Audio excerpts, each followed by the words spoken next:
Hello, my name is Scott Watson. I'm the director of the Belkin Art Gallery, and I'm one of three curators of the Image Bank show. The other curators are Chris Greuteson, who's director of Kunstwerke in Berlin, and Maxine Kopsa, who was the former director of the Kunstverein in Amsterdam. And this is the second iteration of this show. It premiered 2 years ago, almost to the day, in Kunstwerke in Berlin, and has been delayed because of the pandemic. Let me give a bit of background for this show. It's about a phenomenon that happened in the 1970s, but let's go back to the history of avant-garde art in Vancouver. In 1966 or thereabouts, a group of artists got together and started something called Intermedia. The aim of Intermedia was to get artists to explore electronic arts, film, performance, and get away from painting and drawing and traditional means of expression. Many of the artists in this show in Image Bank were involved in Intermedia. In fact, it was at Intermedia, formulating a Canada Council grant, that we find the first mention of Intermedia. And this is in a grant that Michael Morris wrote, and it's in the vitrine behind the cameraman. Maybe we could just peek in this vitrine. And in it, he proposes Project C, the formation of an image bank. What he meant was a series of activities. It would involve correspondence art, artists exchanging collages and cut-ups through the mail. It would involve performance, and it would involve some theorization about culture. They had recourse to two genealogies for the term image bank. One was William Burroughs. I'm going to have to read this because I didn't remember it. And I think it's in Nova Express. Burroughs wrote, and he breaks out all the ugliest pictures in the image bank and puts it out on the subliminal. The other is Claude Lévi-Strauss from Tristes Tropiques. The decision that everything must be taken into account facilitates the creation of a memory bank. That's what Lévi-Strauss said, but the image bankers turned that into image bank. Already we have two sort of things in motion. One is ethnography, about contemporary culture, not about primitive culture. And the other is the notion that the sea of images being circulated by mass media, which was very large then and is exponentially larger then, was an interesting territory for intervention, if I can put it that way.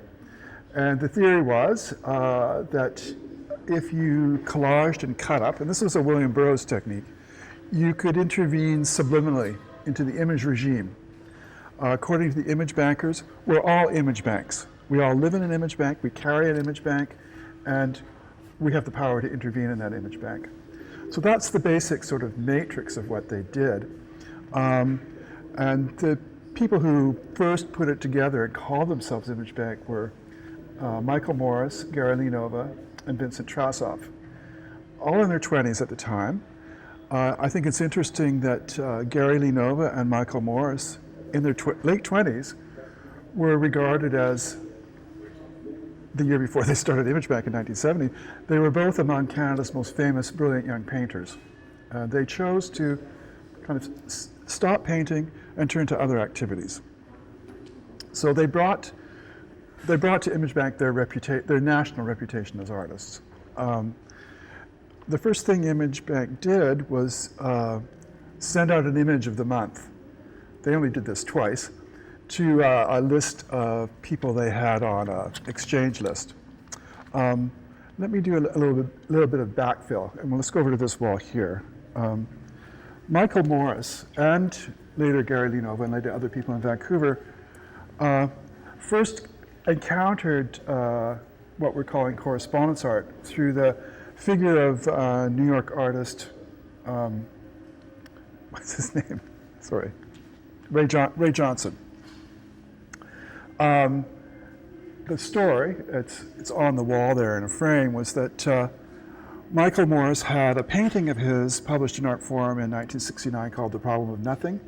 It was basically a stripe painting with a balloon in it, and there was nothing in the balloon. It was a cartoon speech balloon. Ray Johnson wrote him and said, well, that's interesting, I've been doing events called Nothings. And a correspondence began, and Johnson's correspondence, of course, exfoliated Johnson would send people things and ask them to send them on to other people. So through Johnson, they got in touch with a lot of people. Michael Morris had also been at the Slade in England in 1965, where he had met key members of the concrete poetry and Fluxus movements. So they were able to construct the beginnings of a network. And they began to compile lists of people who wanted correspondence. And that's what's on the wall here. They did this several times. This is the largest one they did, where people they knew or people they didn't know would send them their address, their name, and the kind of images they requested. At the time, many of these artists who were engaging in this kind of activity, let's call it network activity, adopted aliases or pseudonyms. Many of the principals in this activity, say Michael Morris, Glenn Lewis, Ray Johnson, and others, were gay. And I guess you could theorize through queer theory that this notion of determining or constructing for oneself, one's identity, had something to do with queer theory. The image bankers did two major requests in the early 70s. They both in 1971. One was for piss pics, and this was called the Cultural Ecology Project, and it's basically a homage to Marcel Duchamp's fountain, the ready-made urinal that he submitted to the Armory Show in 1914. We can fix that date. At any rate, they were, people write about Duchamp's fountain now through the lens of queer theory, but certainly in 1971 they didn't.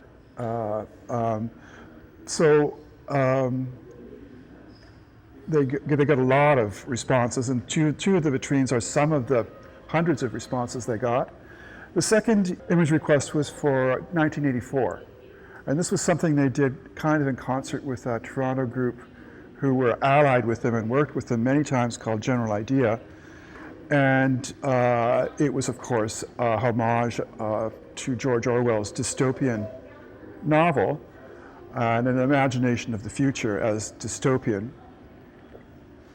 The two projects get blended together in the pages of File magazine, which is the magazine of General Idea, showing how once these collages were distributed, they could be further cut up, reproduced, montaged. They began to have a life of their own, to form cultural critique. I don't know if you want to look at any of these things, but you get the flavor of them. They're funny, they're irreverent. Some of them are quite beautiful, and they're thought-provoking.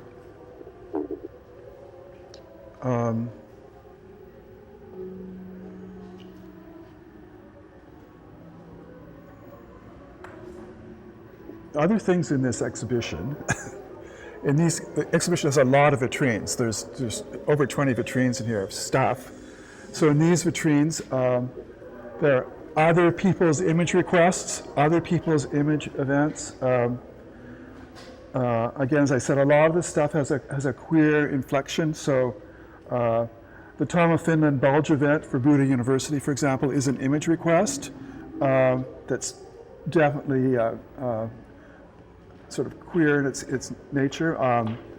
Michael Goldberg, an early video artist who lived in Vancouver, did a video exchange directory, which was the beginning of the Video Inn in Vancouver.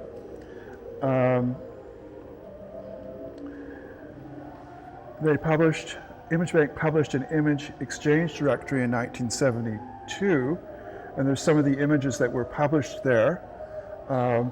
There's a political valence to some of these. This is, we are at the height of the Vietnam War in 1972, and there isn't a lot of protest work in the ImageBank archive, but it's there. You sense the world that they were part of.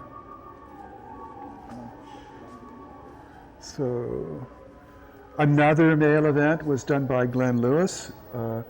This was done for exhibition in Paris in 1973, and he requested French kisses, French letters, French toast. And the most marvelous thing in this vitrine, of course, is this little French toast with strawberries that was made and sent to him by Gathy Falk. Glenn Lewis also did the most monumental work of correspondence art anywhere in the world, where he asked people to submit stuff for a plexiglass box that was going to be installed in the National Research Center in Ottawa. And this is a documentation about that wall, which still exists today. Let's go into the next room.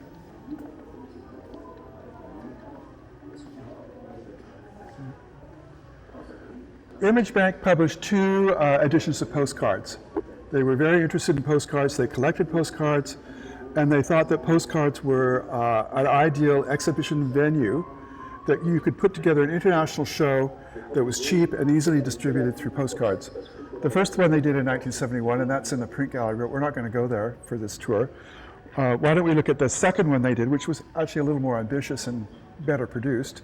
They did this in 1977, and it included, I don't know, some 40 artists, including Yvonne Rainier, Jenny Holzer, Robert Mapplethorpe, Robert Filliou, Ed Ruscha, and themselves, of course. So it constituted, it allowed them to place themselves in an international context. And these three vitrines show the postcards. My favorite one, of course, is the one by Gordon Matta Clark. This is a Gordon Matta Clark pile made of the cuts that didn't work. And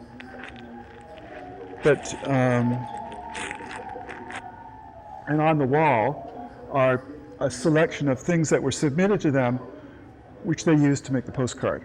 So this is Gordon Matta Clark's instruction, and then he also sent them this cut from a Art Forum card. There's a lot of images in this room. We're also showing other aspects of what they did. In 1973, they were involved in the founding of the Western Front, one of Vancouver's oldest artist run centers, which is still running today. They bought the building.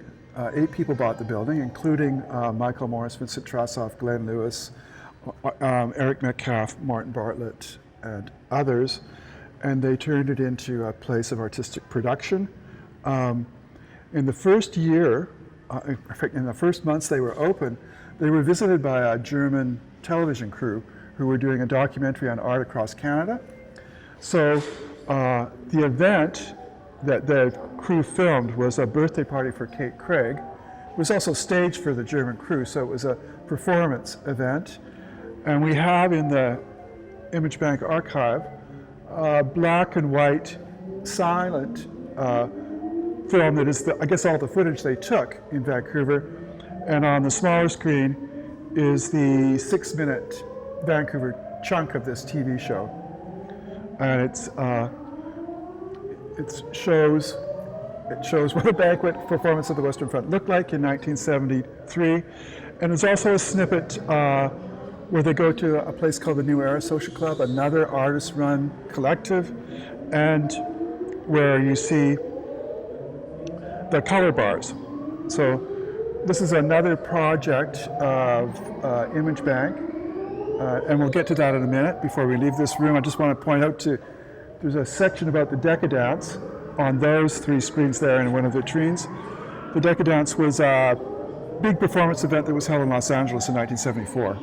It's interesting to me that the image bankers bought 2 properties, and I think that's what led to the longevity of the movement. So the group of artists bought the Western Front, they bought that building, and then a group of artists and a potter bought land at Roberts Creek, which they then called Babyland. And just a side note to that, you'll notice if you know anything about pottery or Vancouver art, that in the banquet, how many people are at the banquet? 25, 30? They are all eating on dinnerware made by Michael Henry. And A. Bronson pointed this out to me when I talked to him in Berlin about the image bank, that in Toronto, it really was a little more loose and whatever, but when you went to Babyland, you had to get involved in the connoisseurship of the studio pottery movement, or you you didn't get to hang around for long. Anyway, in 1971 or thereabouts, Gary Lee Nova and Michael Morris started a project called Color Bar Research, basically using the color bar that you would use when you made a color studio photography. It would tell you if your colors were registering properly when you made a print. So they made color bars of various sorts. I know because the movement has a strong gay inflection, people think it's the rainbow flag, but the rainbow flag wasn't used as an emblem of pride until 1978. So this precedes that, and actually has one extra color. Anyway, so they made color bars, and as Lee Nova said, these are objects to be photographed. They were meant to be props. They called all the color bars they made an internal painting. They photographed them, they placed them out in arrays, and then other people involved with their network, like Eric Metcalf and Kate Craig, who were known as Dr. and Lady Brute. You can see there on the film there, they're making these leopard realty triangles. Dr. and Lady Brute's thing was a faux company called Leopard Realty, in which they collected images with fake leopard spots, and then they made props with leopard spots. Their Leopard Realty triangles are there on the floor, and they would have been used in photographs and props. But let's go to the last room. This room has a soundtrack by the electronic composer Martin Bartlett, who composed a piece called Burning Water for early slideshows of color research. So at Roberts Creek, which they called Babyland, if you maybe look at this one, they would take the color bars and they would put them in nature and make films or take photographs. It really is a kind of culture, nature, awareness project. It's very pastoral, very idyllic. And we've got a slideshow with about 400 images on it here, showing various people. Like that would be the Toronto performance artist Granada Grizel, and one of the members, that's Michael Morris, that's Granada Grizel, and members of General Idea and other artists and poets would come to Babyland, mainly in the summers of 1973 and 74, and they would do performances with these props. We have the actual color bars laid out in arrays as part of the endless painting. There's many, many ways they can be laid out. And another activity they did was a series of events and performances, which they did in concert with General Idea, who were doing something else under the same title as Light On, which is basically getting two people to draw on each other with reflected sunlight. Vincent Trassoff in, I think, 72, decided that his alter ego or fake persona would be Mr. Peanut, based on the Mr. Peanut mascot, whatever, of the Planters Peanut Company. So he, and helped by Eric Metcalf and Gary Lee Nova, made a papier-mâché costume, and he would then perform as Mr. Peanut. He collected peanut imagery. Other people in the network got into it. They exchanged peanut images with him. And you can see that this would be three examples of peanut imagery. So this is a peanut image by California artist Robert Cumming, who spent 2 summers at Roberts Creek. This is a beautiful drawing by the French artist Robert Filiou, Peanut Ascending, and this would be a drawing by Vincent Trassoff, Peanut Sphinx. So it's an example of what ImageBant meant by infiltration. So the peanut image infiltrated everything. Much the same thing was going on with Anna Banana, who was also associated with this group at the time, and there's a few Anna Banana things in the vitrines. So this vitrine is dedicated to mythology. So the peanut as a myth, as an archetype, if you will. And then goes on, there's a selection of, storybook romance between Mr. Peanut and the Toronto performance artist Granada Grizel at Babyland. More of the same. I guess the climax of Mr. Peanut's activity was when he actually ran for mayor of Vancouver in 1974. And we have that on tape. We have documentation about that. And that's a legendary performance event. And the film, we've got two films. One is a David Rimmer film of Mr. Peanut in New York. And the other is it's a film made in Vancouver with Lowell Darling performing. Lowell Darling was one of the member of this network, and he was giving people fake degrees on the streets of Vancouver near Victory Square, and also trying to nail down Victory Square so it wouldn't fly away. And people are talking to Mr. Peanut. There you can see the performance. So, in conclusion, I would just say that the Image Bank archive has about 10,000 things in it, and there's about 600 things in this show. So this is just kind of the tip of the iceberg. I'm hoping it's the nicest tip and that we haven't forgotten to show great treasures, but we probably have. And that our thesis of the three curators is that there's something about this networking, there's something about this confronting identity, taking hold of identity, and there's something about this intervention in image culture that remains relevant today. That's our basic contention.